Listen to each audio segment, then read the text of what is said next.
So GST chartered account గారు రాంబాబు గారు ఈరోజు మనతో పాటు ఉన్నారు. సో చాలా విషయాలు జిఎస్టీ గురించి నాకు తెలియదు, మీకు తెలియదు కాబట్టి ఖచ్చితంగా విషయాలు అంటే వాళ్ళు మన దగ్గర నుంచి తీసుకునే జిఎస్టీ ఏ పథకాల రూపంలో మనకే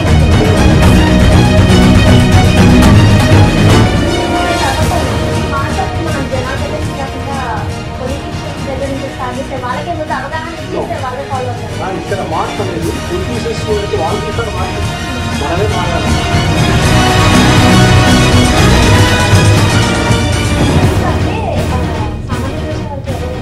ఇప్పుడు వేస్తున్న జిఎస్టీ అవన్నీ తప్పంటారా? తప్పదు కదమ్మా, కరెక్టే. ఓకే, కరెక్టే.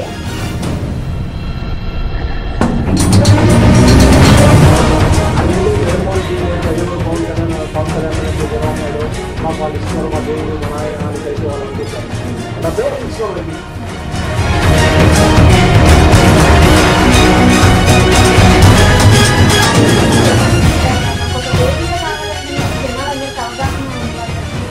ఇప్పుడు సోషల్ మీడియా చూసుకుంటే ఇన్స్టాగ్రామ్ కానీ యూట్యూబ్ కానీ ఇలాంటి సోషల్ మీడియా చిన్న పల్లెటూళ్ళలో పేద తరగతి వాళ్ళ దగ్గర నుంచి హైయర్ ఎడ్యుకేషన్ వాళ్ళ దగ్గర ఉంటుంది. సో మరి మీరు అలాంటి కథావేదిక ఎందుకు తీసుకోవాలనుకున్నారు? సోషల్ మీడియాలో చాలా ఆపర్చునిటీస్ మీరు జనాలు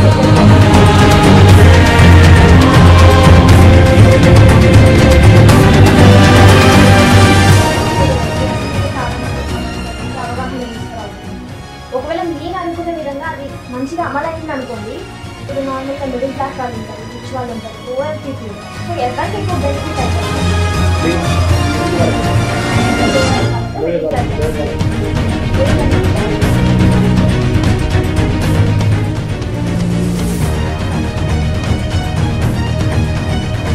ప్రభుత్వం వాళ్ళు కూడా ఈ పథకం పెట్టింది వాళ్ళు అంటే కొందరు యూజ్ అవుతున్నాయి, కొందరు యూజ్ అవుతుంది. బట్ దీని మీద ఒక ఫోకస్లో ఒక తీసుకుంటే మంచి జరుగుతుంది కదా. ఎందుకంటే ఇంకా సెట్ ఎందుకని అనడానికి ఒక ఎవరిని పశువులు వాళ్ళకి స్ట్రైక్ అవుతుంది.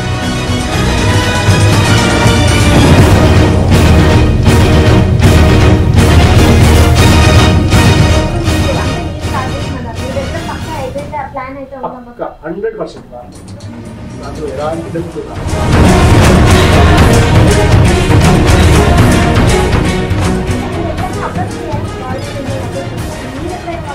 మామూలు కదమ్మా.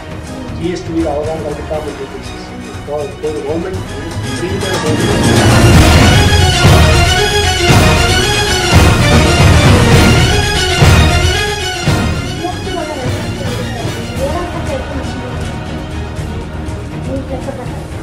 అట్లా స్పష్టంగా చెప్పలేము. బట్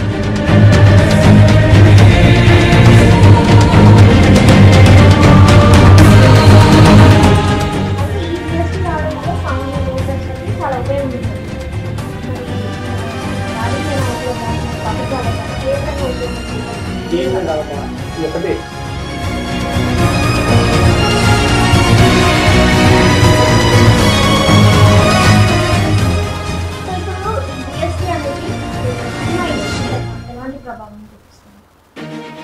సినిమా ఇండస్ట్రీస్ని వెల్ డిసిప్లైన్ మేనర్లో తీసుకొస్తాం.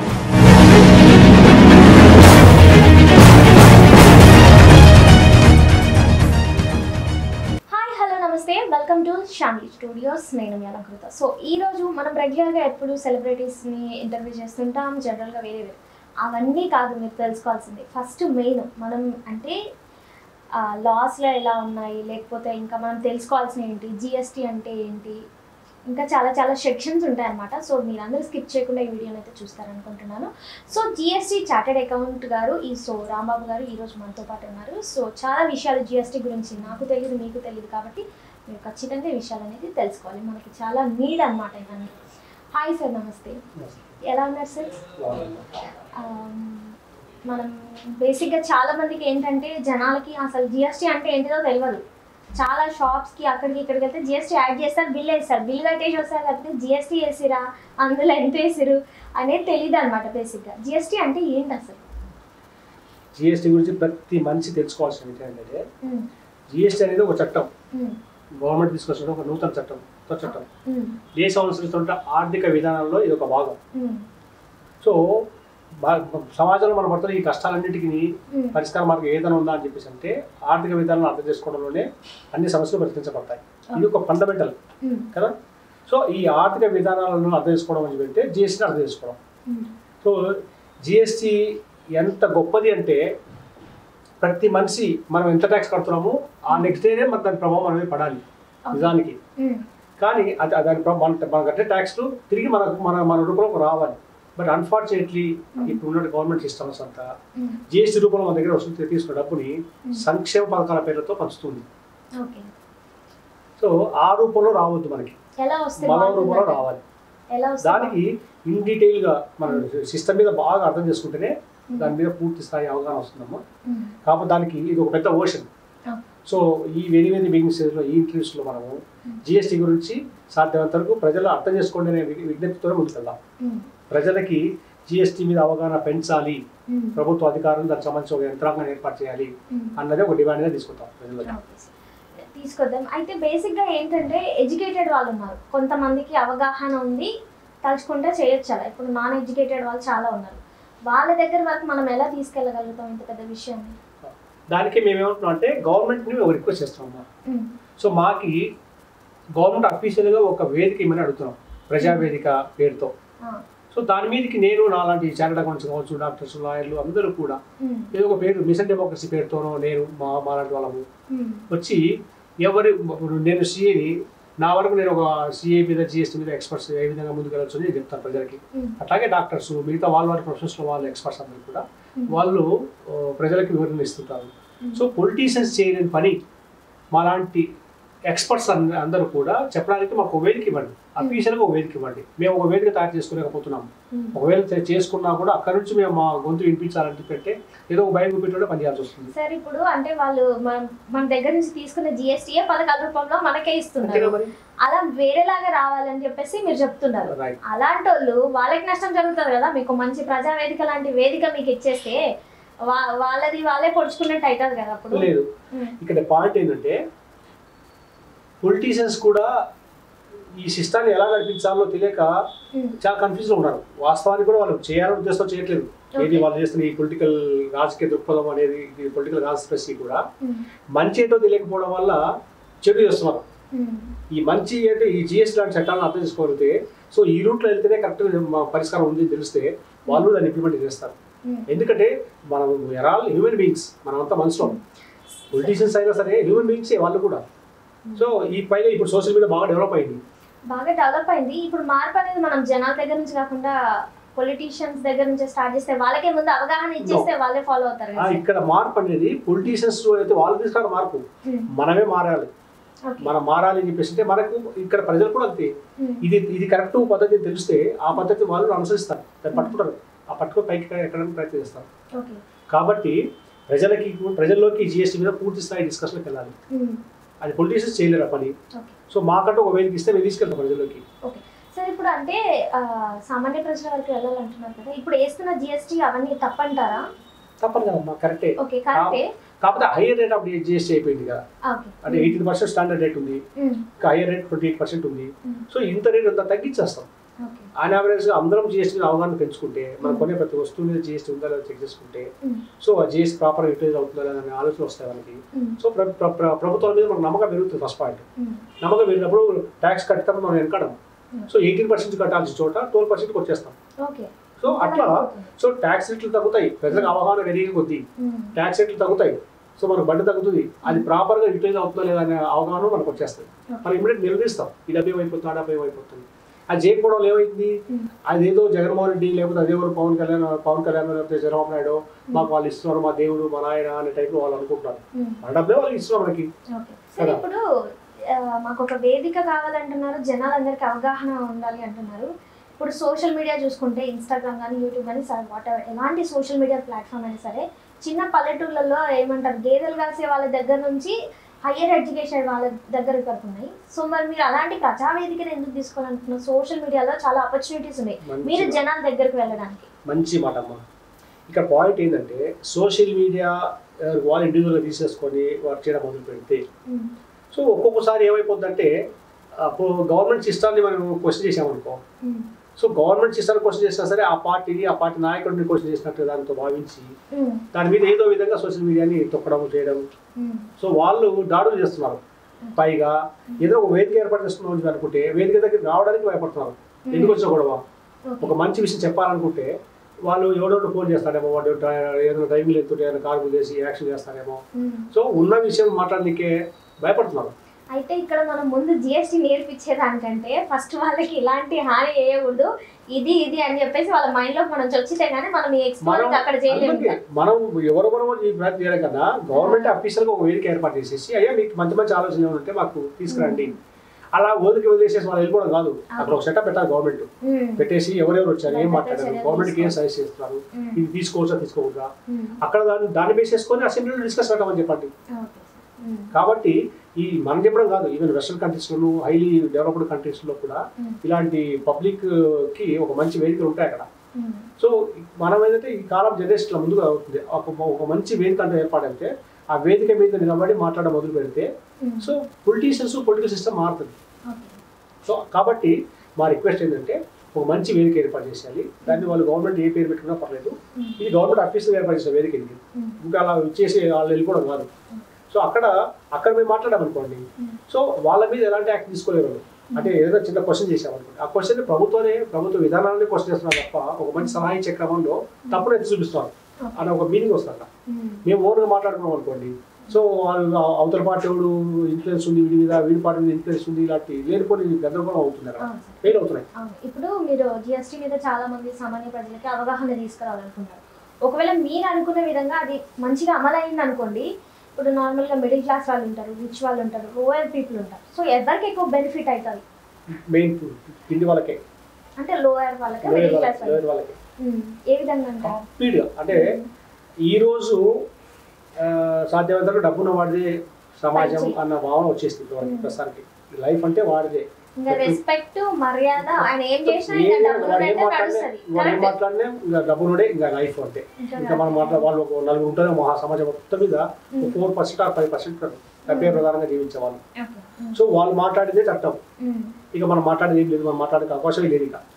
కానీ వన్స్ జిఎస్టీ అనేది కరెక్ట్గా ప్రజల్లోకి వెళ్ళిపోయింది అనుకోండి, సో జిఎస్టీ గురించి మాట్లాడ మొదలు పెట్టామనుకోండి రాబోయే రోజుల్లో, సో ఎక్కడికక్కడ జిఎస్టీ మీద అవగాహన ఉన్న ఎక్స్పర్ట్స్, మంచి తెలియవరుడు, వాడికే రాజకీయం మీద ప్రజాప్రాతినిధ్యం అనేది వస్తుంది. ఇప్పుడు వరకు మనం పాలిటిక్స్ గురించే మాట్లాడుతున్నాం. నిజానికి పాలిటిక్స్ గురించి మనం మాట్లాడుకోవాల్సింది పబ్లిక్ రిప్రజెంటేటివ్ సిస్టమ్ గురించి మాట్లాడుకోవాలి. సో పబ్లిక్ రిప్రజెంటేటివ్ సిస్టమ్ ఉంది మన సిస్టంలో, సమాజంలో పబ్లిక్ రిప్రజెంటేటివ్ సిస్టమ్ వచ్చింది అని అనుకుంటే డబ్బున వాడు వైపు ఎవరు చూడడు. సో నీకు డబ్బు ఏంటి ఏముంటే నాకెందుకు, నేను హాయిగా వర్క్ చేస్తున్నాను, నేను పొద్దున పని చేస్తున్నాను, నా 8 hours పని చేశాను, నాకు సరిపడా డబ్బు వచ్చేసింది. 1 hour పని చేస్తే 1 hour సరిపడా డబ్బు వస్తుంది. ఎన్ని అవర్స్ వర్క్ చేస్తే అన్ని అవర్స్ సరిపడా డబ్బు వస్తుంది. చేసే ప్రతి పనికి లీగలా ఇల్లీగలా, సో రెస్పెక్ట్ ఉందా నాన్ రెస్పెక్ట్ ఉందా, సో ఇవన్నీ డిఫరెన్స్ అవుతాయి. ఇంకో విధంగా చెప్పాలంటే ఇప్పుడు మనం డిజిటల్ సిస్టమ్కి వచ్చాం కదా, డిజిటల్ ఎకానమీ కదా, డిజిటల్ కరెన్సీ, డిజిటల్ మూవ్మెంట్ కొంచెం.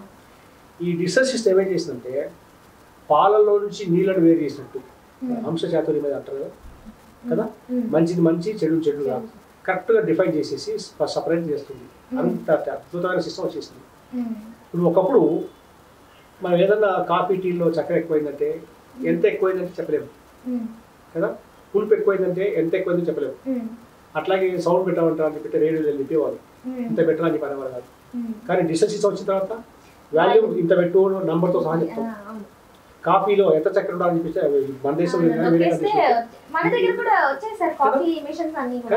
కాఫీ పులుపు టేస్ట్ ఎంత ఉండాలి డిజిటల్ ట్రాకింగ్ వచ్చేస్తుంది. కుకింగ్ కూడా ఆల్మోస్ట్ ఫుడ్ ప్రిపరేషన్ అన్ని విషయాలు డిజిటల్ ట్రాకింగ్ వచ్చిన తర్వాత పొలిటికల్ లాంగ్వేజ్, పొలిటికల్ సిస్టమ్ మంచి ఏంది చెడు ఏందో మనం డిజిటల్ ట్రాకింగ్ తెచ్చుకోలేము. సో వేరే జిఎస్టీ అదే చెప్తున్నాను, మీరు డిజిటల్ ట్రాకింగ్ రండి, మీ డే టు డే లైఫ్ని వెల్ డిసిప్లిన్ మేనర్లో మార్చుకోండి. సో మంచి అయితే మంచి, చెడు అయితే చెడు అన్న అంశాన్ని మనకు అర్థమయ్యేలా చెప్తున్నది. అయితే ఇప్పుడు ప్రభుత్వాలు అన్ని కూడా ఇన్ని పథకాలు పెట్టే బదులు అంటే కొందరికి యూజ్ అవుతున్నాయి, కొందరికి యూజ్ అవ్వట్లేదు. బట్ దీని మీద ఒక ఫోకస్డ్గా ఒక తీసుకుంటే మంచి జరుగుతుంది కదా, ఎందుకని ఇంకా స్టెప్ వేయలేకపోతున్నారు? ఎందుకని అనడానికి నేను ఎవరిని క్వశ్చన్ చేయను, కానీ బట్ వాళ్ళకు కూడా స్ట్రైక్ అవ్వలేదు.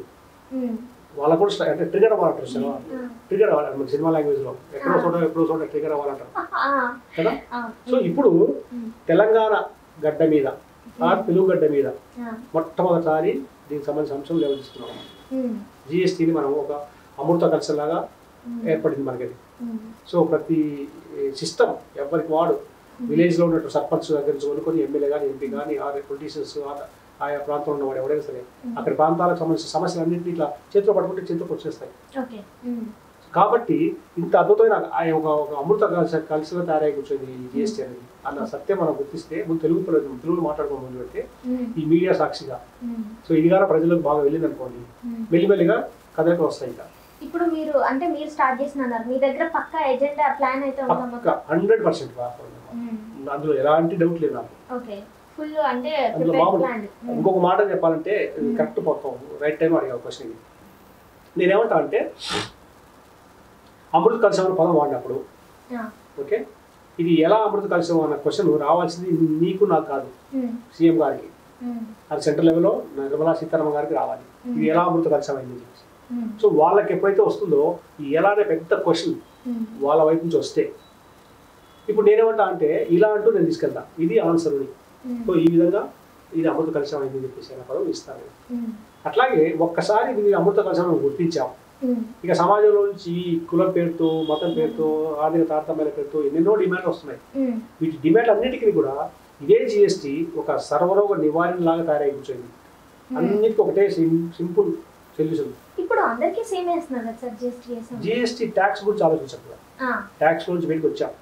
అంటే జిఎస్టీ అనేది ట్యాక్స్ వసూలు చేసే ఒక బర్డన్ అనే పాయింట్ దగ్గర నుంచి బయటకు వచ్చి అందరి లైఫ్ ని క్రమబద్ధీకరిస్తుంది కదా, స్ట్రీమ్ లైన్ చేస్తుంది, రెగ్యులేట్ చేస్తుంది ఈ జిఎస్టీని. సో ఆ కోణంలోకి వచ్చేస్తే ఇప్పుడు గవర్నమెంట్ అనేది ఈ జిఎస్టీని తీసేసుకుంటే ప్రతి సమస్యకి జిఎస్టీ రూపంలో పరిష్కారం ఇస్తుంది. అటువంటి ఒక మెకానిజం ఇంటరాక్షన్ అంటూ ఏర్పడుతుంది. సో జిఎస్టీ వల్ల అంత మంచి అందులో డౌట్ లేదు.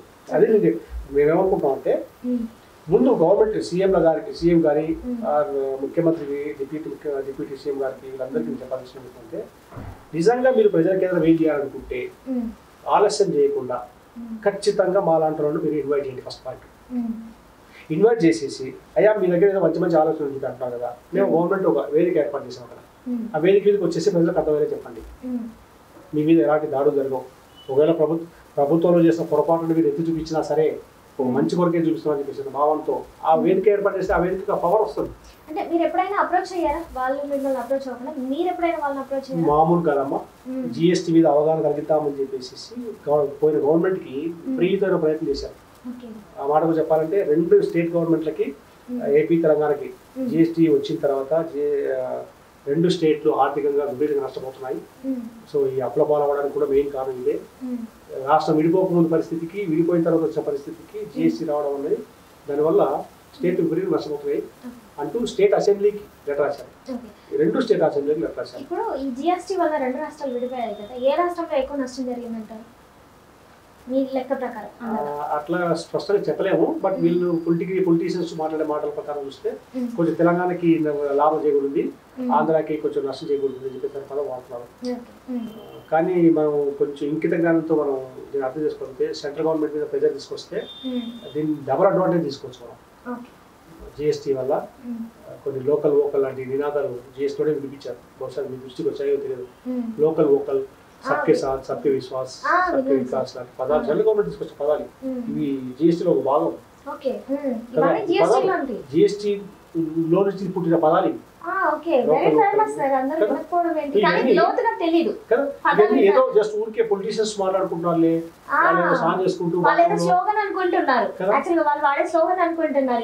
బాత్రూమ్ లో కూర్చొని ఎక్కువ రాగాలు తీసే పాటలాగా తయారై కూర్చొని ప్రజల చేత పలికించాల్సిన పదాలు అవి కదా.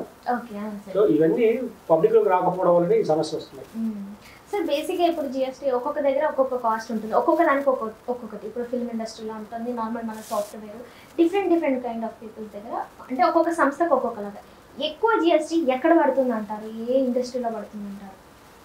అట్లేం లేదమ్మా, ఈ ఇండస్ట్రీ ఆ ఇండస్ట్రీ లేదు. యాక్చువల్లీ యావరేజ్గా స్టాండర్డ్ జిఎస్టీ అంటూ అంటే ఐ మీన్ హయ్యర్ ఈ విలాస వస్తువులు ఉంటాయి కదా, కాస్ట్లీ విలాసవంతమైన వస్తువులు ఉంటాయి కదా, కార్లు వాటికి హయ్యర్ రేట్ ఆఫ్ జిఎస్టీ ఉంది 28% అని చెప్పేసి. మిగతా ఆన్ యావరేజ్గా 18% జిఎస్టీ ఉంది. కొంచెం నిత్యావసర వస్తువుల మీద వాటి మీద తక్కువ రేట్ ఆఫ్ జిఎస్టీ ఉంది 5% అని. ఇంకా చిన్న వాళ్ళకైతే అసలు జిఎస్టీ అక్కర్లేదు, గవర్నమెంట్ అంత అద్భుతంగా ఉంది. అయితే ఈ జిఎస్టీ రావడం వల్ల సామాన్య లో ప్రజలకి చాలా ఉపయోగం ఉంది అంటున్నారు. మరి మన రాజకీయ నాయకులకు కానీ మన ప్రభుత్వాలకు కానీ ఏ విధంగా ఉపయోగం చేకూరుతుంది? ఏ విధంగా కాదబ్బా, ఒకటే ఒక పూర్ ఫ్యామిలీ ఉంది అనుకున్నాం. ఓకే, ఇంకో విధంగా చెప్పాలంటే మన మధ్య కరోనా టైంలో ఒకడు తెలంగాణ కుర్రాడు పాట రాశాడు, చెడ్డ బ్రతుకు చెడ్డ బ్రతుకు అనే ఒక పదం రాశాడు. కరోనా టైంలో బాగా ఫేమస్ అయింది ఆ పాట. సో వాడి ఆ ఏడుపుకి ఏదైనా పరిష్కారం ఉందా అని అంటే ఈ జిఎస్టీలోనే పరిష్కారం ఉంది. అంత అద్భుతమైన సిస్టమ్ ఇది జిఎస్టీ అంటే. ఇంకా నా వెర్సెస్లో నేను ఒక మాట చెప్తాను. కరోనా టైంలో ఈ లేబర్, ఈ వలస కార్మికులు వాళ్ళ కష్టాలు వాళ్ళ బాధలు చూసి నిజంగా దేవుడు అనేవాడే, ఈ శివుడు శివపార్వతులు కైలాస మీద కూర్చోలేకపోయారట. వాళ్ళ భూమికి వచ్చారట. భూమికి వచ్చేసి ప్రజలకు అర్థం కావడం కొరకు ఈ జిఎస్టీ అనే ఒక చట్టాన్ని ప్రజల్లోకి తీసుకెళ్లామని చెప్పేసి మాలాంటి వాళ్ళను ప్రేరేపిస్తున్నారు అనుకున్నాం. వచ్చి అంత అద్భుతమైన చట్టం జిఎస్టీ. ఇక పేదవాడి కన్నీళ్ళను తూర్చగలిగే శక్తి ఒక జిఎస్టీకే ఉంది, ఎవరికి లేదు, దేనికి లేదు. అంత అద్భుతమైన చట్టం జిఎస్టీ. సో దాన్ని ప్రజల్లోకి తీసుకెళ్లాలనేది బలమైన కోరిక. సార్ ఇప్పుడు అంటే ఇది నా పర్సనల్ క్వశ్చన్ అనమాట. ఇప్పుడు లెటర్స్ రాయడం ద్వారాను వాళ్ళందరూ 1,00,000 ప్రాబ్లమ్స్ ఇబ్బందులు అంటారు. ప్రతి ఒక్కరు కూడా రెస్పాండ్ అవ్వడానికి చాలా కష్టం ఉంటుంది. మీరు డైరెక్ట్గా వెళ్ళి సీఎం గారు పిఎం గారు సంథింగ్ కలవడం అట్లాంటిది ఏమైనా జరిగితే అవుతుందంటారు? అయ్యో, తెలంగాణ చీఫ్ సెక్రటరీ రాశాను కేసీఆర్ గవర్నమెంట్ ఉన్నప్పుడు. ఎన్ని లెటర్లు రాశాను.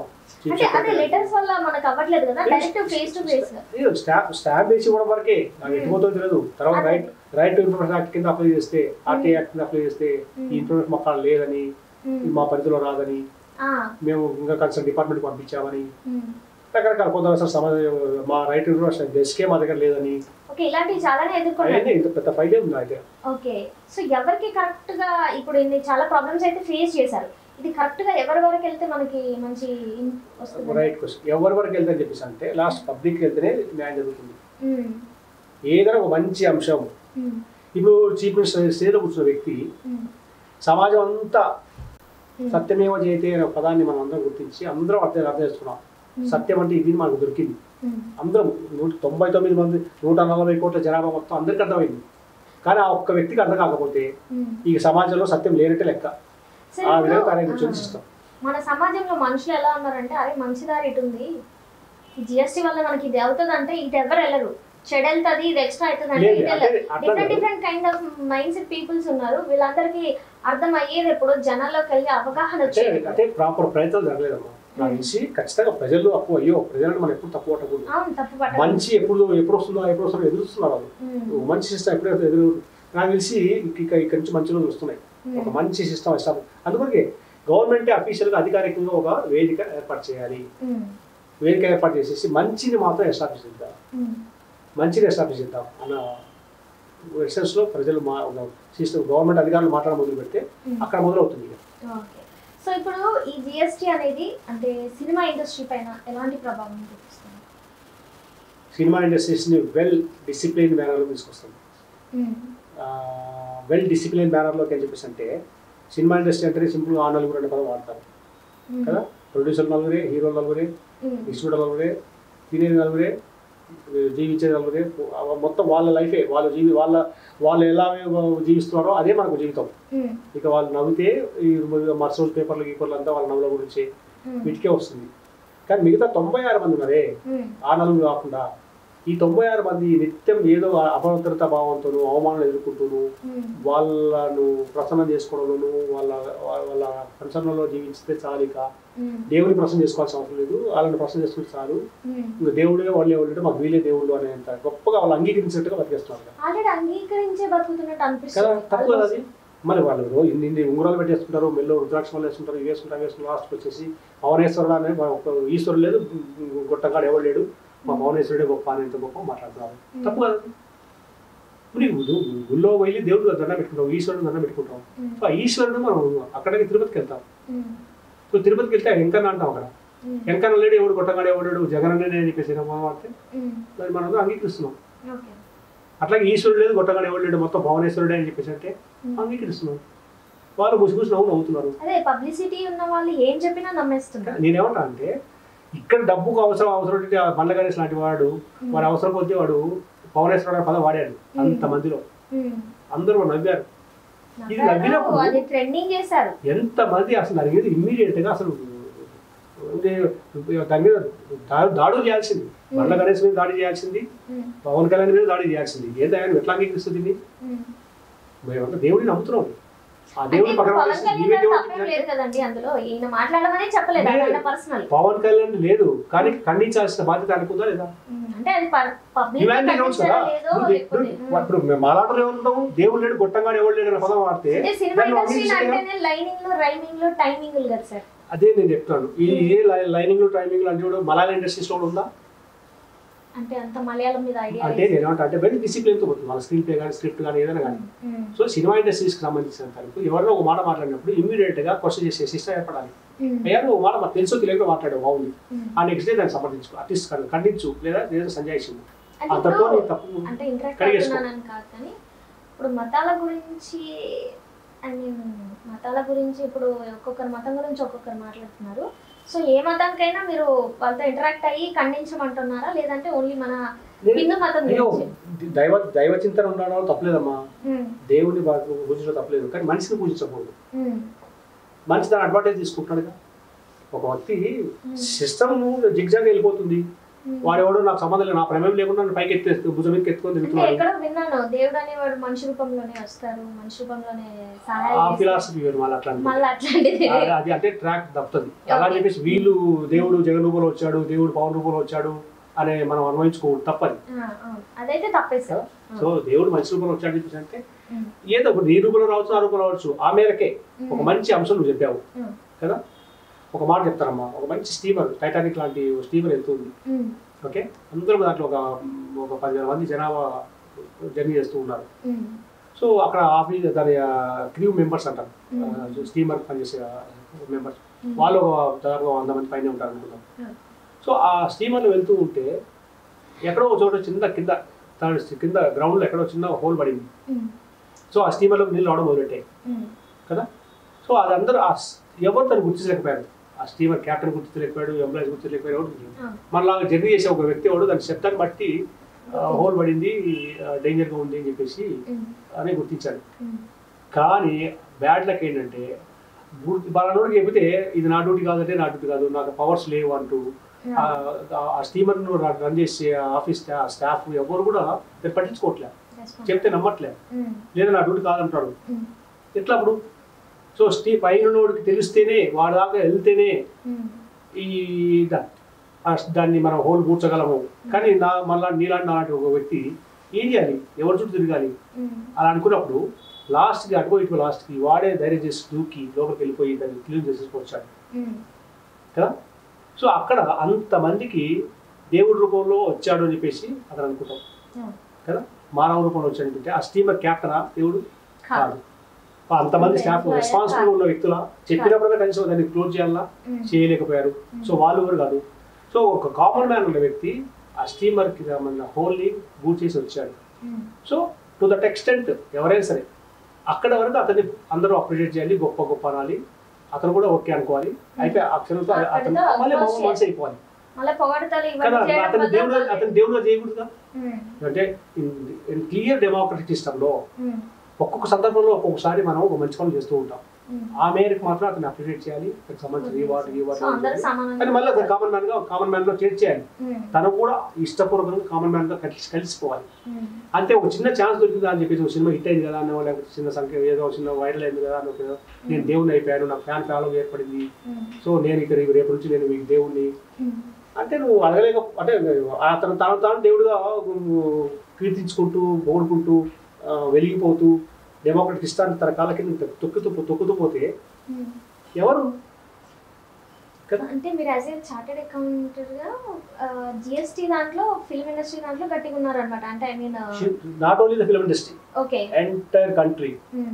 అండ్ ఒక కామన్ మ్యాన్ నాలాగా పనిచేసే ఒక శ్రమజీవి ఒక కార్పొరేట్ కంపెనీ పెట్టి ఆ కార్పొరేట్ శక్తిగా ఎదగడానికి జిఎస్టీ అనేది ఒక మంచి మూలకం.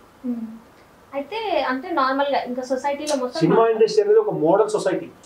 ఒక మోడల్ సొసైటీని ఏ విధంగా మనం ప్రజలకు అర్థమయ్యేలా చెప్పొచ్చు. Best example for film industry చెప్పొచ్చు. ఇమ్మీడియట్ గా విత్ ఇన్ మంత్స్ లోనే సినిమా ఇండస్ట్రీ స్ట్రీమ్ లైన్ అవుతూ పోతుంది.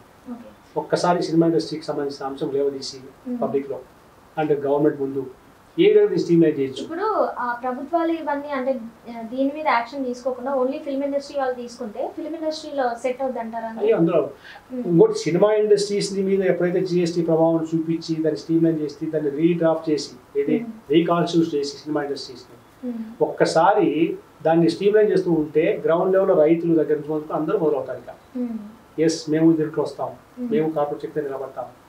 సినిమా ఇండస్ట్రీలో ఆ నలుగురు అనే పదం వాడుతున్నారు కదమ్మా ప్రొడ్యూసర్స్ అని. ఆ నలుగురు పక్కన ఇంకొక వ్యక్తిని పెట్టామనుకోండి, 5వ వ్యక్తి వచ్చాడు అనుకోండి, ఈ 5వ వ్యక్తి జిఎస్టీ మీద అవగాహన ఉన్న వ్యక్తి అనుకో. సో మిగతా వాళ్ళందరికన్నా ప్రాఫిట్ మేకింగ్ కంటిన్యూ చేస్తున్నాడు, మంచి వెల్ ఎస్టాబ్లిష్డ్ మంచి మూవీస్ తీస్తున్నాడు, ఎథిక్స్తో ఉన్న మూవీస్ తీస్తున్నాడు, వెల్ డిసిప్లిన్ మేనర్లో వర్క్ చేస్తున్నాడు, అందరికి న్యాయం చేయగలుగుతున్నాడు. ఇప్పుడు ఉన్న కాలంలో ఎవరైనా ఉన్నారా సార్? నేనంటే ఇప్పుడు మన మధ్య డిస్కషన్ కానీ పబ్లిక్లోకి వెళ్ళింది అనుకోండి, నెక్స్ట్ మేబీ ఒక 1-2 monthsలోనే 5వ వ్యక్తి అక్కడికి వస్తాడు. ఎప్పుడైనా మన జనాలు మన సమాజం అనేది చెడు జరగడానికి ముందు ఉంటారు. మీరు అన్నట్లు మనకు ఎగ్జాంపుల్ మీ నోటితో అన్నారు, మనకు ఒక సభ లాంటిది ఇచ్చేసి అక్కడ గొడవలు చేయడానికి ముందు వస్తారే తప్పితే సో ఇలాంటిది ప్రాక్టికల్ గా ఆలోచించడానికి ముందు ఉంటారంటారు. నేనేమంటా అంటే మనం మాట్లాడుతూ ఉంటే నేను నీకు అర్థం నేను ఏదో మాట్లాడుతాను, నీకు అర్థం కాలేదంటే అంటే అంటే అర్థం నేను సరిగ్గా మాట్లాడలేదని అర్థం. అలాగే ప్రజలకు కూడా అంతే. ప్రజలకు మనం ఏదైనా మాట్లాడుతున్నప్పుడు మనం సరిగ్గా మంచి మాట్లాడలేదు కాబట్టి అర్థం కావట్లేదు. అలాగే అంతే అర్థం మనం అర్థం చేసుకోవాలి. అంటే సిస్టమ్ మేధావులు అనే వాళ్ళు ఎవరైనా కావచ్చు, గవర్నమెంట్ కావచ్చు, వాళ్ళు ఎవరు ఇంకా మంచి మాట మాట్లాడలేదు కాబట్టి వాళ్ళకి తప్పుకోవటం మనం ప్రజలు ఇట్లున్నారు ప్రజలు అట్లా ఉన్నారు అని చెప్పేసి చెప్తున్నారు. ప్రజలు అందరూ మంచిగా ఉంటారు, ఎప్పుడైతే మంచి వినడం వరకే ఎప్పుడు సిద్ధంగా ఉంటారు. కానీ మాట్లాడేవాడు మంచి మాట్లాడుతున్నాడా లేదా తెలుసుకోవాలి. కానీ మనకి ఇప్పుడు పొలిటికల్ వాళ్ళైనా కానీ ఇప్పుడు సినిమా వాళ్ళైనా అందరూ జనాలు ప్రజల్లో నుంచి వచ్చిన వాళ్ళే, బట్ ఇక్కడికి రాగానే ఎందుకని అంత మార్పు వచ్చేస్తుంది అంటారు వాళ్ళలో? ఏంటంటే గొర్రెదాట వ్యవహారంలో పోతారమ్మా జనము పిచ్చి గొర్రెదాట వ్యవహారం అంటారు. టెండెన్సీ ఒక బ్యాడ్ టెండెన్సీ. సో ఈ బ్యాడ్ టెండెన్సీలో ఎదగడం అనేది పెద్ద గొప్ప కాదు. అది వాస్తవానికి ఆ ఎదిగే వ్యక్తికి తెలుసు నేను చేస్తే తప్పు చేస్తున్నాను, ప్రజల మనోభావాల మీద అమాయకత్వం మీద సొమ్ము చేసుకుంటున్నాను అని వాళ్ళకు తెలుసు. కానీ ఏదేదో వాళ్ళ ప్రమేయం లేకుండానే వాళ్ళ చుట్టూ జనం ఎగబడతారు. మన పవన్ కళ్యాణ్ అన్నాడు ఎన్నోసార్లు నా ప్రమేయం లేకుండా ఎదుగుతున్నాను అని. సో ఆయన ఎదుగుదల మొత్తం తగ్గించుకోవాలి ఏది ఆయన ప్రమేయం లేదు. బట్ ఇవాళ దేవుడు నేనేమంటా అంటే ఆయనకి భక్తిభావం ఉంది.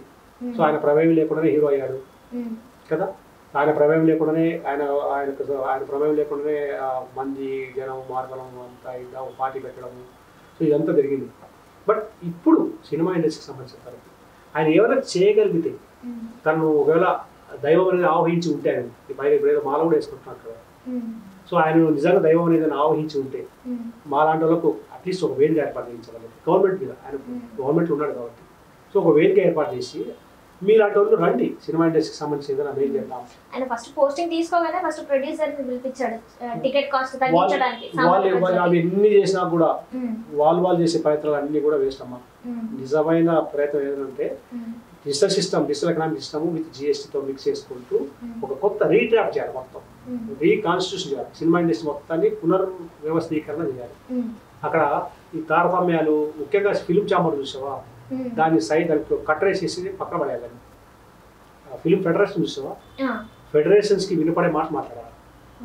ఫెడరేషన్స్లో 96 మంది జీవిస్తుంటే సో ఫిల్మ్ ఛాంబర్కి సంబంధించిన అంటే what is the meaning of Telugu film chamber అని పోతే నాకు తెలిసి అన్ని ఫిల్మ్ ఛాంబర్స్ అలాగే ఉంటుంది. వాణిజ్య మండలి ఇంతేనా అంటే వాణిజ్య మండలి అంటే ఆ మాటలోనే అర్థం ఉంది. అంటే నిర్మాతలు అందరూ సరే డబ్బున్న వాళ్ళ సెలబ్రిటీ క్లబ్ అని. కాబట్టి సెలబ్రిటీ క్లబ్ డబ్బే ప్రధానంగా జీవించే వాళ్ళ యొక్క వ్యక్తుల కూటమి ఛాంబర్ అంటే. సో అక్కడ మనకి ఎక్కడ న్యాయం జరుగుతుంది, అది ఆ నలుగురికే న్యాయం చేస్తుంటుంది. సో మిగతా సినిమా ఇండస్ట్రీలో 96 మంది బాగుపడాలని చెప్పేసి అంటే సినిమా ఇండస్ట్రీస్కి సంబంధించినంత దాని వైపు మనం చూడకుండా కట్టన వేసేయాలి. దానికి గవర్నమెంట్ దగ్గర నుంచి అట్లీస్ట్ కొంత భరోసా దొరకాలి. జస్ట్ స్మాల్ భరోసా కూడా అడగట్లేదు. Okay sir. సో ఫైనల్గా అంటే మీరు గట్టిగానే ఉంటున్నారే అనిపిస్తుంది. నెక్స్ట్ మీ ప్రయత్నాలు ఎలా సాగుతాయి దీని గురించి? అంటే ఎప్పటి నుంచో ట్రై చేస్తున్నారు, అక్కడికి ఇక్కడికి తిరిగి లెటర్స్ రాయడం అలాంటిదంతా జరుగుతుంది. ముందు మీరు ఎలా ముందుకు సాగబోతున్నారు? నా ప్రైమరీ డిమాండ్ అంత ఒకటే, పవన్ కళ్యాణ్ చెప్తున్నా నేను అడుగుతున్న మాట అయితే మీరు ఇప్పుడు అధికారంలో ఉన్నారు, ప్రజలు మీరు అడిగిన మ్యాండేట్ ఇచ్చారు, మీకు 100% మ్యాండేట్ ఇచ్చారు. సో మీరు ఊహించినంత మ్యాండేట్ ఇచ్చారు. మీరు సినిమా ఇండస్ట్రీస్లో మీరే కీ పర్సన్స్, అధికారంలో ఉన్నారు, రెండు వైపులా మీరే ఉన్నారు. సినిమా ఇండస్ట్రీస్ ఇలా పట్టుకుంటే మీ చేతికి వస్తుంది. దాన్ని ఏదైనా మెయిల్ చేయాలనుకుంటే కదా, మీరు ఏదైనా మెయిల్ చేయాలనుకుంటే మీరు సెలబ్రిటీస్ అందరూ కలిసి కూర్చొని పూల సేవలు కప్పుకోవడము, పూల గుచ్చాలు అందుకోవడము, ఆలింగనాలు చేసుకోవడము, ముసుగుసు నవ్వు నవ్వడాలు, దానివల్ల మా కడుపులు ఉండవు. సో ఏదైనా కాంక్రీట్ నిర్ణయం తీసుకోండి. సో మా లాంటి వాళ్ళకి జిఎస్టీ రిలేటెడ్ ఇష్యూస్ సినిమా ఇండస్ట్రీతో లింక్ ఉందంట, సో ఇది నిజమే అయితే రండి అంటూ అఫీషియల్ అనౌన్స్ చేయి. ఒక సినిమా ఇండస్ట్రీకి సంబంధించిన అనౌన్స్మెంట్ ఏం కాదు అది. గ్రామీణ ప్రాంతాల్లో రైతులను కార్పొరేట్ శక్తిగా నిలబెట్టే అవకాశం మాకు ఉంది. ఇప్పుడు ఒక బీయింగ్ ఛానల్ కూడా నేను చెప్తున్నాను, కౌలుదారు రైతులను కార్పొరేట్ శక్తిగా నిలబెడతాం. ముఖేష్ అంబానీ ఆదానీల వాళ్ళతో పోటీ పడి నిలబడే స్థితికి మేము తీసుకొస్తాం. మాకు చిన్న అవకాశం ఇవ్వండి. ఎందుకు అడుగుతున్నాం ఈ అవకాశం అంటే, ఏదైనా ఒక చెట్టు నాటామనుకోండి, ఈరోజు ఒక న్యూ ఎకనామిక్ పాలసీ అనే పేరుతో ఒక చెట్టు నాటామనుకోండి, దాన్ని పీకేసేది వీళ్ళే, ఈ రాజకీయ నాయకులు, వీళ్ళ కార్యకర్తలు, వీళ్ళు సర్వం పాపమయం. వీళ్ళు సర్వ దరిద్రులు. వాళ్ళకి మనసాక్షి ఉంటుందో లేదో తెలియదు. ఒక మంచి మాట్లాడుతున్నారా, చెడు మాట్లాడుతున్నారా, ఇవే పట్టించుకోరు. వాళ్ళు తలకెక్కించుకుంటారు. పాలిటిక్స్ లోకి వెళ్ళిన వాళ్ళకి కొమ్ములు వస్తాయి. వాళ్ళని అనుసరించే అంటే వాళ్ళు తప్పు చేస్తున్నారా లేకపోతే వీళ్ళు తప్పు చేస్తున్నారా, ఆ పాపం ఎవరిది? ఒక మంచి సిస్టమ్ ఎస్టాబ్లిష్ అయింది, దాన్ని అర్థం చేసుకుందాము. అరే అందరికి అన్నం పెట్టే సిస్టమ్ అంటే అంటున్నారు. ఇది ఒక న్యూ సిస్టమ్, ఒక కొత్త సిస్టమ్, మన జనరేషన్స్. నేను పవన్ కళ్యాణ్ చెప్పిన మాట ఏంటంటే, సో నరేంద్ర మోడీ, చంద్రబాబు నాయుడు, నితీష్ కుమార్ ఇలాంటి వాళ్ళందరూ ఏజ్డ్ పర్సన్స్. సో వాళ్ళ అడుగుజాడల్లో మనం నడుస్తూ వాళ్ళని ఒప్పించి మెప్పించి మనకంటూ మన ఏజ్లో మనం తీసుకోవాల్సినట్టు మంచి సిస్టమ్ మనకు అవకాశం ఉంది. ఈ అవకాశాన్ని మీరు ఉపయోగించుకోండి. సో ఇప్పుడు మీరు అన్ని రకాలుగా మీకు అందుబాటులో ఉంది ఇప్పుడు. సో ఒక మంచి సిస్టమ్ ఎస్టాబ్లిష్ చేయడానికి మీరు సరైన వ్యక్తి. సో మెగా ఫ్యామిలీ కూడా నేను రిక్వెస్ట్ చేస్తున్నాను, మీ కుటుంబం సినిమా ఇండస్ట్రీ మీద ఆధారపడింది. ఇంతకాలం మీకు అన్నం పెట్టింది సినిమా ఇండస్ట్రీ, మిమ్మల్ని ఇంత వాళ్ళని చేసింది సినిమా ఇండస్ట్రీ. ఆ ఇండస్ట్రీస్కి ఏదైనా చేద్దాం, ఆ నలుగురు కొరకు ఏదైనా చేద్దాం కాదు, ఆ 96 మందికి ఏం చేద్దాం అన్న ఒక భావనతో మీరు అడుగు ముందుకు వేయండి. ఒకవేళ మీరు అడుగు ముందుకు వేయకపోతే మెగా ఫ్యామిలీకి నేను చెప్తున్న మాట ఒకటి, ఒక దేవుడు ఇచ్చినటువంటి మంచి అవకాశాన్ని మీరు ఉపయోగించుకోండి. తెలుగు సినిమా ఇండస్ట్రీ స్టార్ట్ చేసింది, ఇక రీకాన్స్టిట్యూషన్, పునర్నిర్మాణం, పునర్వ్యవస్థీకరణ మొదలుపెట్టింది. ఇది పార్లమెంటులో బిల్ పాస్ అవుతుంది. ఇక్కడ మనం చేసిన ఒక చిన్న పని పార్లమెంట్ దాకా వెళ్తుంది. ఎందుకంటే మన విజయసాయి రెడ్డి గారు పార్లమెంట్లో రైజ్ చేశారు, ఇది ఒక న్యూ సిస్టమ్ తీసుకురావాలి, రెమ్యునరేషన్ మీద మాత్రమే దృష్టి పెట్టారు. తెలుగు సినిమా ఇండస్ట్రీ మొత్తానికి సంబంధించి ఏదైనా న్యూ లెజిస్లేషన్ తీసుకోవాలి అధ్యక్ష అంటూ రాజ్యసభలో మాట్లాడారు. సో ఆల్రెడీ ఒక నోట్ పడిపోయింది పార్లమెంట్లోనూ రాజ్యసభలోనూ, ఒక నోట్ రాడింది సినిమా ఇండస్ట్రీ మీద న్యూ సిస్టమ్కి మనం అవకాశం తీసుకోవాలంటూ పార్లమెంట్ పెద్దల దగ్గర నుంచి కూడా ఉంది అక్కడ. దాన్ని ఇప్పుడు మెగా ఫ్యామిలీ, చిరంజీవి ఫ్యామిలీ మొత్తం అందరూ పవన్ కళ్యాణ్తో కలిపి ఏ విధంగా తీసుకొస్తే ఇది సెంట్రలైజ్ అవుతుంది, యావత్ భారతదేశానికి ఆదర్శంగా తయారవుతుంది. సినిమా ఇండస్ట్రీ మీద ఉన్నటువంటి నెగిటివ్స్ అన్ని పోతాయి, దానికి ఒక మంచి రికగ్నైజ్ వస్తుంది, ఆ 96 మంది కూడా న్యాయం ఎందుకు జరుగుతుంది అన్న ఆలోచనతో ఒక కాంక్రీట్గా వాళ్ళు అడుగు ముందుకు వేస్తే ప్రజలు మీకు రుణపడి ఉంటారు. తెలుగు సినిమా ఇండస్ట్రీ ప్రజలందరూ మీకు రుణపడి ఉంటారు. మంచి నిర్ణయం, మంచి ఫ్యామిలీ అన్న ఒక పేరుని మీరు నిలబెట్టుకోండి. నేను మెగా ఫ్యామిలీ చిరంజీవి గారిని, పవన్ కళ్యాణ్ గారిని నేను కోరుకునేది అదే. లేదు మాకు అలవాటు పడిపోయినా మేము, మాకు రోజు పొగడతలే అలవాటు అయిపోయింది, మాకు పొగడతలే కావాలి. వాళ్ళు పొగడతలే ఏం తీసుకోవచ్చు చాలా మందికి, అంటే ఇలాంటి డెమోక్రసీలు లేకపోతే ఇలాంటివి తీసుకురాకపోవచ్చేమో, బట్ వాళ్ళు చాలా మంది ఫ్యామిలీస్ కి అయితే హెల్ప్ చేస్తుంటారు. నేనేమంటా అంటే వాళ్ళ దగ్గరికి వచ్చి కాళ్ళు గులాగి చేసినట్టుగా ఇట్లా గోలు గిలుకుంటూ అన్న అనుకుంటూ వాడుతూ వాళ్ళకి డబ్బులు ఇచ్చేసినంత మాత్రం దైవం నీకు వచ్చి నీ దగ్గర అక్షింతలు వేసి నీ మనసును పునీతం చేయదు కదా. మరి ఒక మంచి అవకాశం ఉన్నప్పుడు అయ్యో నేను సైతం అంటూ ముందుకు రావాలిగా. ఆయనే ఆయన దగ్గర వరకు ఎవరు తీసుకెళ్ళలేదేమో, నేనేమంటా తీసుకెళ్ళలేదని చెప్పి అనకండి. దానికి నేను సిద్ధంగా ఉన్నానా లేదా, నాకు తెలిసి ఇంటి దాకా వచ్చి ఎన్నికెళ్ళిపోతుంటాయేమో ఇలా మాలాంటి ప్రపోజల్స్. నీకు అలవాటైన వాడే లోపలికి వెళ్తావు, నీ కాంపౌండ్లోకి లోపలికి రావాలని చెప్పేసి తల కొట్టుకుంటున్నావు, ఇట్లా అనుకుంటున్నావు, అన్న అనుకుంటున్నావు, వాళ్ళకి నువ్వు అవకాశం ఇస్తున్నావేమో. సార్ ఎక్స్క్యూజ్ సార్, నా దగ్గర మంచి ఆలోచన ఉంది అంటే దాన్ని వినే స్థితిలో ఉన్నావా? ఫస్ట్ పాయింట్ అది. నువ్వు ఉంటే నీ అంతరాత్మకే తెలుస్తుంది ఫస్ట్ పాయింట్ కదా.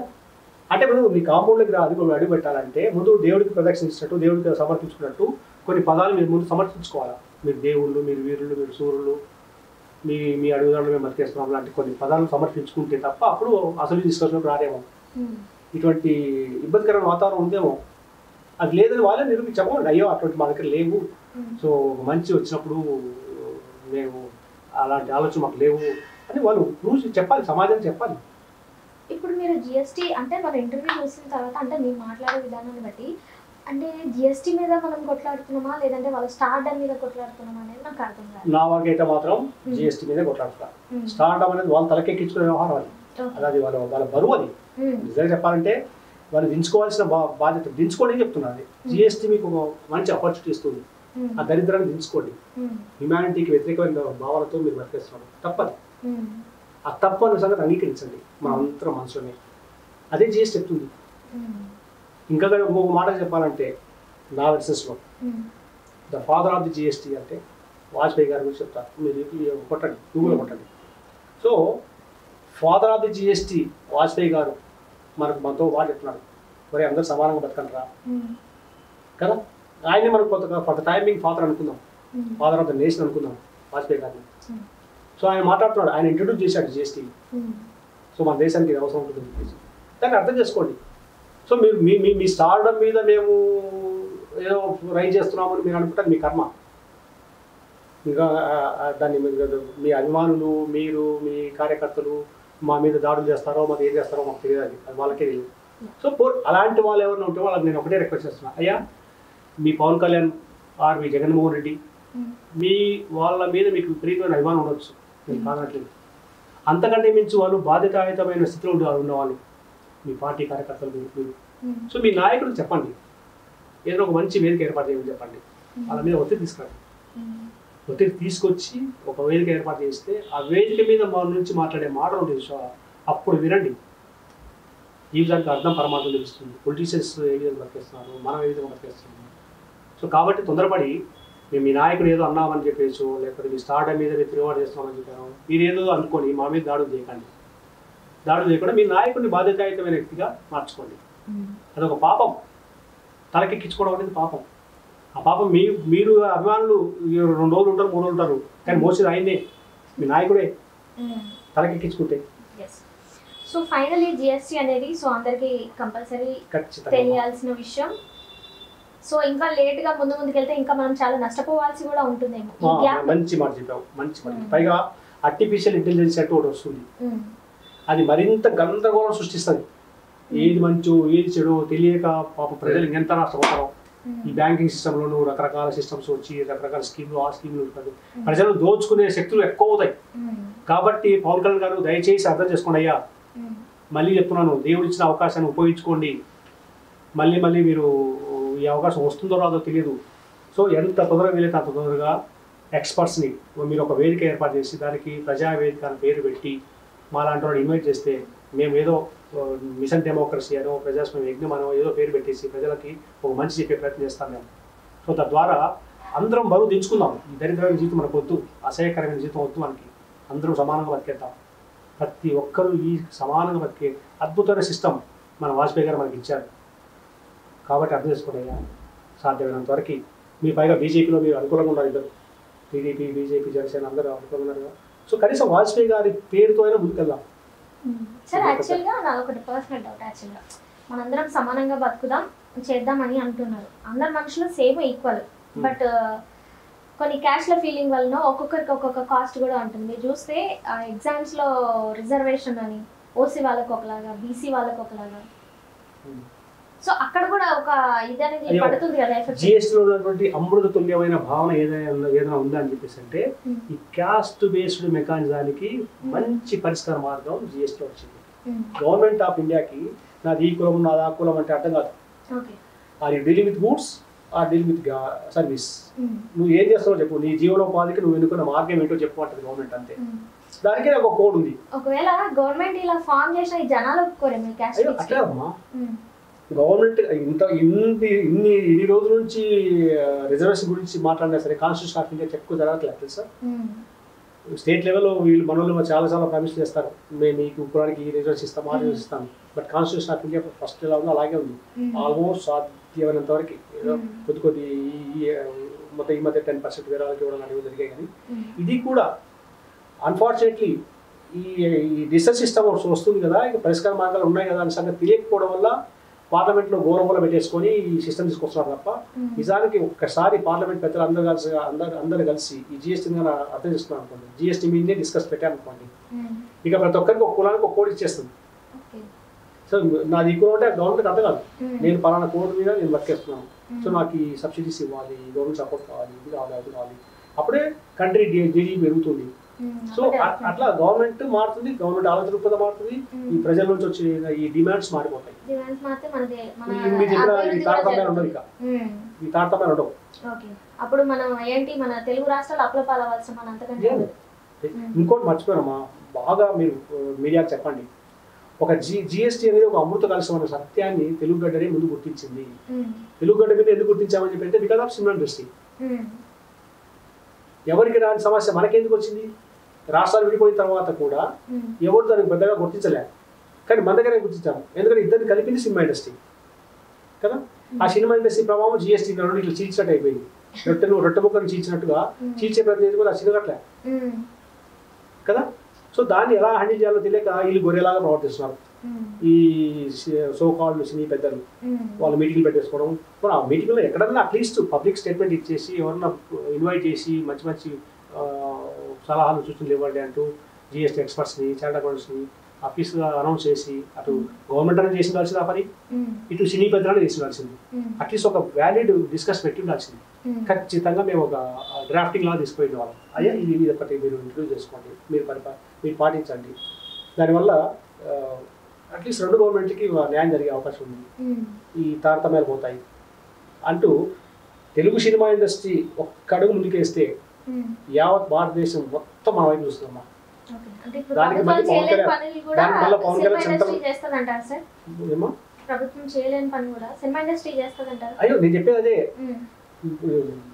ఈ రాష్ట్రం విడిపోవడము ఇదంతా దైవ నిర్ణయమే. ప్లస్ దేవుడు అనేవాడే కావాలని తెలుగు రాష్ట్రాలను విడదీసి రెండింటికి మధ్యలో అనుసంధానంగా తెలుగు సినిమా ఇండస్ట్రీ మాత్రం ఒకటే సినిమా ఇండస్ట్రీ పెట్టి జిఎస్టీ సమస్యను సృష్టించి తద్వారా మీలో ఒక రకమైనటువంటి అవేర్నెస్ తీసుకొచ్చి దెన్ గవర్నమెంట్ ఆఫ్ ఇండియాకి ఒక నివేదిక లాగా ఇస్తే అప్పుడు అందరికీ అర్థమవుతుంది, ఓ జిఎస్టీలో ఇంత మంచి గుణాలు ఉన్నాయి కదా. సో అటువంటి ఒక పర్పస్ కొరకే బహుశా మనకు ఈ రాష్ట్రం విడిపోవడం జరుగుతుందేమో. అంత మంచి పర్పస్ని నడిపించాల్సిన బాధ్యత మెగా ఫ్యామిలీకి ఉంది, పవన్ కళ్యాణ్కి ఉంది. దాన్ని వాళ్ళు మోస్తారా లేకపోతే చేతులు ఎత్తేస్తారా? అండ్ పవన్ కళ్యాణ్ మరి అంతఃకరణ శుద్ధితో అంటూ ప్రామిస్ చేశారు. ఇప్పుడు ఆయన అంతఃకరణ శుద్ధిని ప్రదర్శించాల్సిన టైం వచ్చింది. అంత సులభం కాదు అది అంతఃకరణ శుద్ధిని చెప్పేసి. ఆయనే కాదు, ఆయన ఫ్యామిలీ కూడా అంతఃకరణ శుద్ధిని ప్రదర్శించాల్సిన సమయం వచ్చింది. అంతఃకరణ శుద్ధిని ప్రదర్శించే ప్రతి క్రమంలో ఒక బ్యాడ్ ఎలిమెంట్స్, వాళ్ళలో ఉన్న బ్యాడ్ ఎలిమెంట్స్ ఎంతగా బయటకు వెళ్ళిపోతూ ఉంటాయి, అది వాళ్ళకి తెలుస్తూ ఉంటుంది. ఇదంతా మనము మాట్లాడుకోవడం కాదు, ఆస్వాదించాల్సిన సమయం వాళ్ళకి. మెగా ఫ్యామిలీకి ఇది ఆస్వాదించాల్సిన సమయం. ఇది జిఎస్టీ చట్టాన్ని అర్థం చేసుకోవడం, తెలుగు సినిమా సమస్యను అర్థం చేసుకోవడం, కాన్స్టిట్యూషన్ ఆఫ్ ఇండియాని అర్థం చేసుకోవడం, దెన్ బాధ్యతాయుతమైన స్థితిలో మనం ఉన్నాం కదా అనే ఒక సత్యాన్ని ముందు వాళ్ళు అర్థం చేసుకోవాలి. అర్థం చేసుకొని వాళ్ళు అడుగు ముందుకు వేస్తారని నమ్ముతున్నాను.